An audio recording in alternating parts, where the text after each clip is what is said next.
Hello ladies and gentlemen, and welcome to part 4 in my unusual trading guide. In this episode, I'm going to teach you guys how to buy Quicksells and start to finally make profit for your own in unusual trading.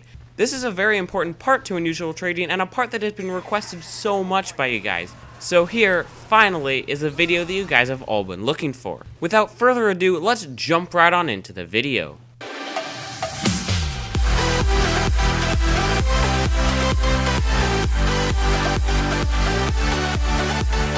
If you guys haven't seen the first 3 videos in the series, I definitely recommend seeing those first. At this point in the series, I'll probably make a reference or two to my past videos, and if you haven't seen them, well, that probably will just fly right on over your head. So, I recommend checking them out first before you see this one. I think the best way to start off this episode is to basically just define what a quicksell is. For those who don't know, a quicksell is when someone sells their unusual for less than what it is worth to get pure keys. In unusual trading, quicksells are essential to making profit. Using keys, you can buy an unusual worth far more than the value of your keys. Then you can basically just sell the unusual and make profit. That might actually sound pretty simple, but there is a little bit more to think about than just the definition of a quicksell. As you can tell by the length of this video, there's actually a decent amount of things I have to talk about. And if you think about it, if everybody instantly made profit off quicksells, then nobody would quicksell. So that begs the question, why would someone quicksell their unusual? Well boys, let's take a look. As a general rule, most people in TF2 want keys for their unusual. Keys, or pure as I often call them in this video, are so wanted because their value is intrinsic. This means that the value of keys are always going to be worth about the same, around $2.50 in the United States. And that is even with the fluctuating key to refined ratio. For example, keys could be worth as much as 562 billion ref and they would still have a value of around $2.5 in the United States. The prices for unusuals, on the other hand, are not always stable, as people can change the prices of hats with a new vote on backwick.tf. In an ideal world, it would make sense that if someone wanted keys and had an unusual worth 20 keys, they could sell it for 20 keys. But here's the catch, and this is huge. Unusuals don't sell for pure keys. This is a fact that a lot of people ignore, or don't even know about. But let me tell you, if you don't know it, you might as well not be trading unusuals for profit, because you're not going to make any. Okay, but we better break down the implications of this statement. As I said before, unlike regular items, you cannot just list an unusual on Outpost and expect to get an offer sent to you right away with its value in pure keys. You just won't. Well, why is this the case? Well, it's pretty simple. There are a crap ton of unusuals in existence, and that number increases daily. However, the people who want to buy unusuals remains about the same.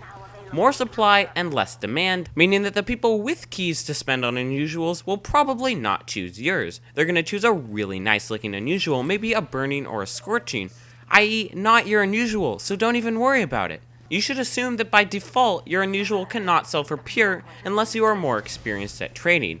Then you can start delving into the exceptions that help certain types of unusuals sell for pure keys. Because obviously some unusuals do sell for pure.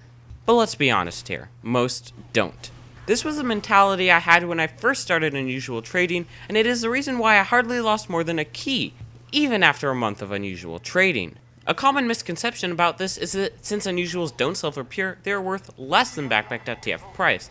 This is completely false. They only sell less for keys, but for other unusuals, they always get around the correct price. Unless, of course, they're a piece of crap and overpriced. So, in that case, it might actually be beneficial for you to be the one quickselling your own hat. Seriously guys, there is no reason not to quicksell your hat if it's not selling. You really can do that and still make profit. While I have defined unusual quicksells as basically just being a discounted unusual, I haven't really delved into what kind of discount you're looking for. And I know a lot of you guys are probably thinking, well, what percent discount should I be looking for when buying a quicksell? Well, because people love to quantify things, I figure I should give you my opinion as to what the percent you should be looking for actually is. Many people have many different figures for what they believe is the quote-unquote correct percent discount that defines an unusual quicksell. So here's my opinion, but keep in mind it's not the only one out there. After good thought, I believe that an unusual has to be at least 25% off to be considered a quicksell. So in other words, not those one key discounts you see on Outpost. While I do think 25% off is the minimum, I do think that 30% off is the sweet spot for buying unusuals, especially if you're newer to unusual trading. But you have to think about your intent before buying a quicksell. And by intent, I mean how you're going to sell it. Really, there's just two categories I think to keep in mind here. Basically, the unusuals you're going to list for backpack.tf price, or the unusuals you're going to try to re-quicksell. The unusuals that you're going to probably want to list for backpack.tf price include the really nice ones, the average ones, or the ones you think could sell for pure keys.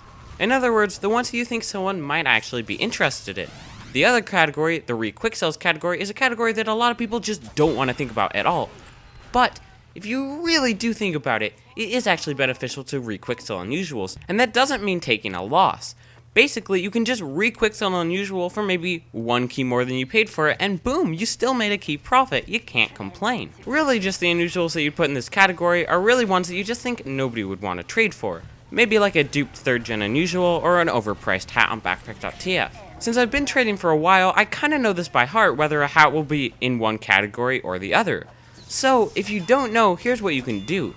You can basically just buy an unusual with the intent of just listing it for backpack.tf price. If it doesn't sell, well, hey, you can just re-quicksell it and make maybe a key profit and move on. If you're buying an unusual with the intent to list it on backpack.tf, well, 30% off is pretty good for you. You might be able to try 35% off, but you'll still probably be in good hands. However, if you think the unusual might be able to sell for pure, or maybe get a really good overpay offer, meaning that they just trade more than the unusual is worth for it, well, you might consider going lower.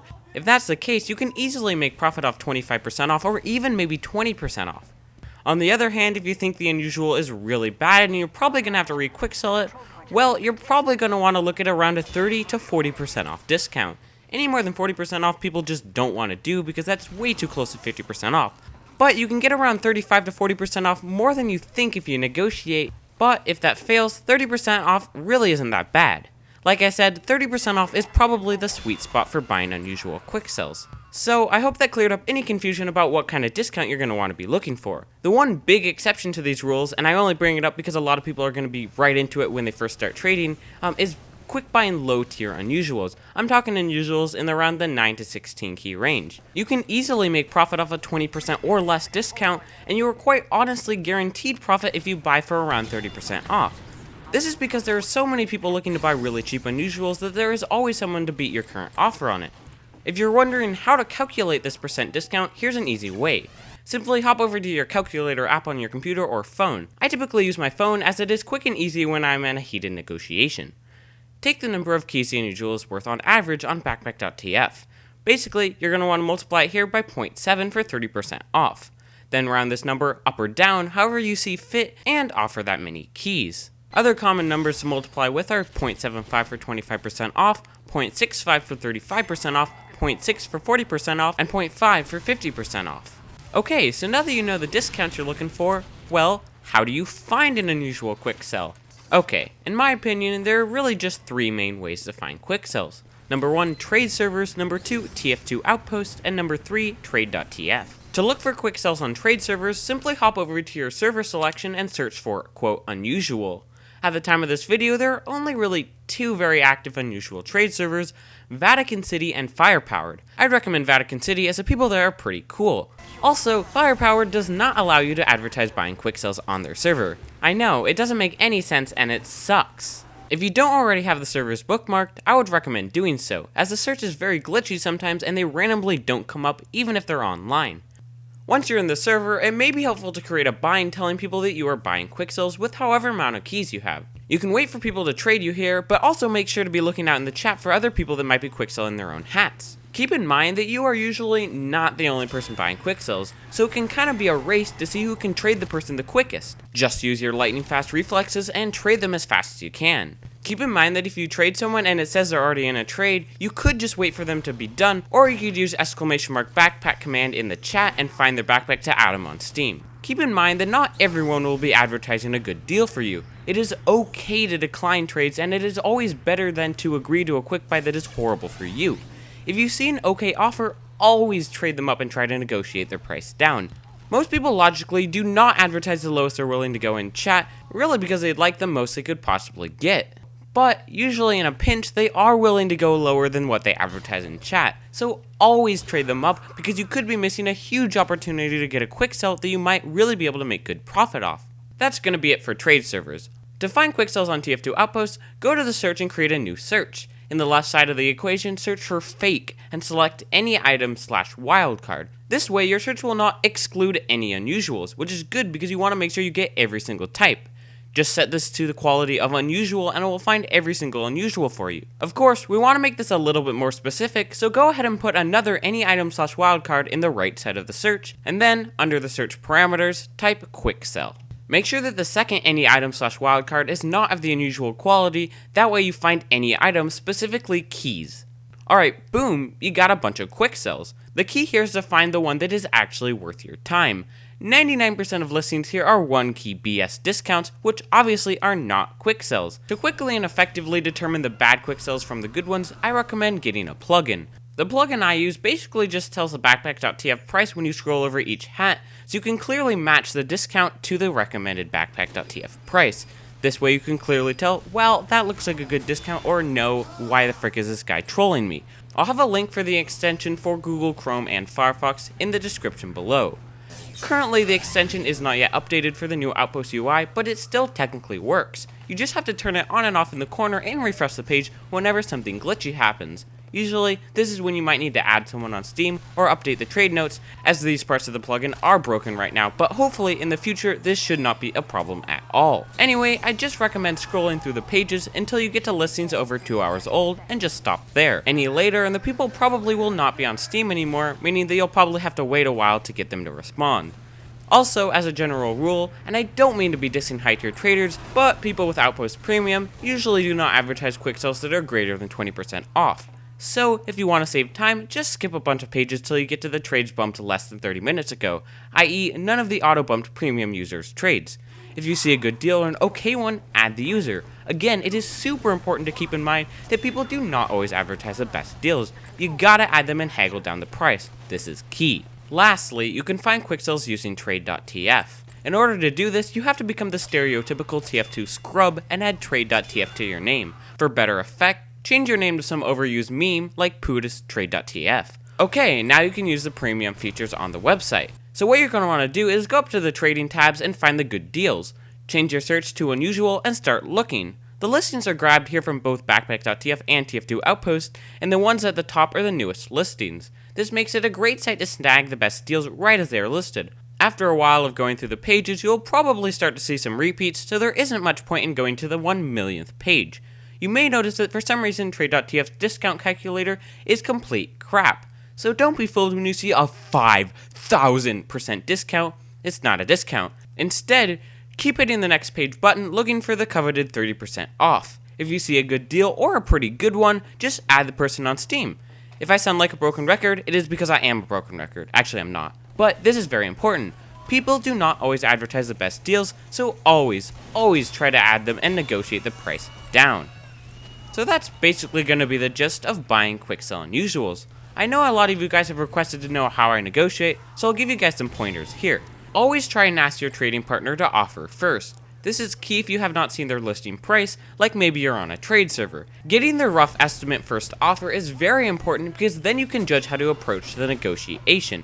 If someone offers you a good deal, you probably don't want to try to negotiate them lower, just because the more time you spend trading, the bigger chance they'll have to rethink their offer. I've actually lost a lot of trades this way, so you gotta think on your feet. On the other hand, if their initial offer is some BS 1 key discount, they are probably not worth your time.